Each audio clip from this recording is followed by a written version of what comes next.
Hello beautiful people, mambo vipi? Leo nataka nikuonyeshe process ya namna ambavyo nimepaka makeup na kuwa na huo muonekano ambao unauona hapo. Nilikuwa nahitaji kupata that soft glam, so nilianza na kuapply barafu usoni mwangu and then nikaweka nywele zangu sawa with a mousse ili zilalelale kidogo, zilikuwa zimeshaanza kuchachama. Ni wiki ya pili tangu nimesuka hizi nywele. Kukukumbusha nimesuka na dada yangu, ukitaka nitakupa namba yake, anakufuata popote ulipo, anakusuka kwa bei nafuu sana. And then pembeni nilikuwa na chai yangu hapo na some sausages. Baada ya hapo nikaanza kusafisha uso wangu na wipes kuhakikisha ni msafi. Sausage unakula kidogo upate nguvu. Nikasafisha pia mikono and then nikakausha uso, nikaanza na primer. Nika-apply vizuri usoni mwangu na kuhakikisha imekaa vizuri ili makeup yangu iweze kulast long kwa sababu hii siku ilikuwa ni siku ndefu. Alafu nikaeka na setting spray, nikaikausha, nikaanza na my foundation. Slowly, make sure una blend vya kutosha, usiwe na haraka, take your time. It took me almost 2 hours kufanya hii makeup because I was slowly and I had time.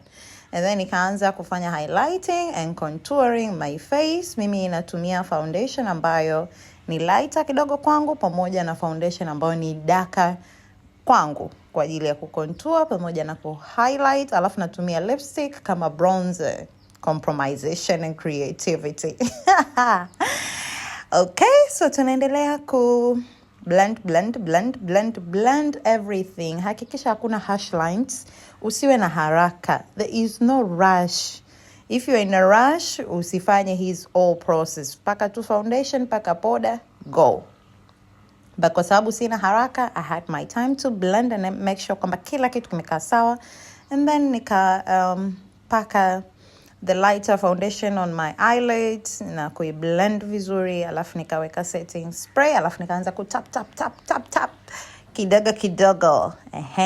Sasa nikaanza hapo kuweka powder kwenye sehemu ambazo nime highlight, setting the highlighter part. Lazima we set ili itulie hapo, isiende sehemu yoyote.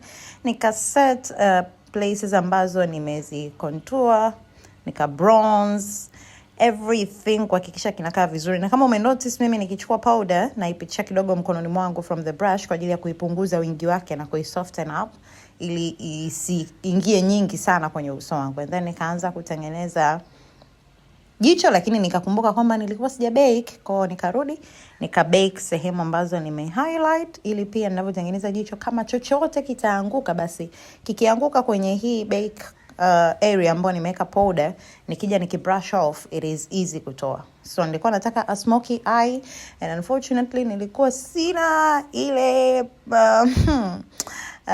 gel nyeusi ya kutumia huko. Kwa nika compromise, nikachukua mascara ndo nikaitumia and then nika blend vizuri plus powder nyeusi ndo ikawa kama huko mwishoni.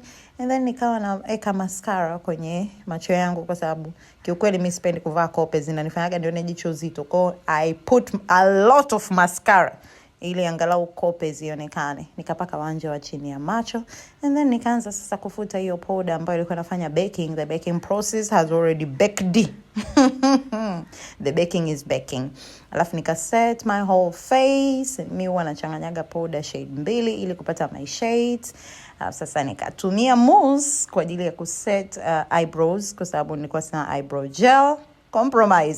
Compromise and creativity. Huna kitu, tafuta mbadala wake. Kapaka wanja hapo, alafu nika conceal kwa chini. Kwa juu si conceal kwa sababu pia sijauchafua kwa juu. Wakati napaka nime make sure siuchafui kwa juu kwa sababu tayari nimeshafanya the whole makeup. Ukiwa unaanza na wanja then it is easy ku conceal kwa juu, but kama wanja ni hatua ya mwisho it's not easy. Nikahamia kwenye lipstick, nikatumia brown eye pencil kuline my lips and then hapo katikati nikaweka nude. And then we are done. Tuna highlight hapo, tunafanya finishing up touches kuhakikisha uso wote umekaa vizuri. So guys, mtaniambia kwenye comment kama nimepatia the soft glam or not, but to me I was looking good. And then setting my face, and this setting spray is working guys. Nilikaa siku nzima. Hii makeup nilikaa nayo toka saa 8 mchana mpaka saa 8 usiku. Maana nilitoka kwenye event nikaenda kuzurura. Follow me on my social media, nitawapostia video ya vile ambavyo nilirudi nyumbani na hii makeup. Usisahau ku like, share and comment, lakini pia nifuatilie kwenye mitandao ya kijamii @AnnieIndependent. Bye.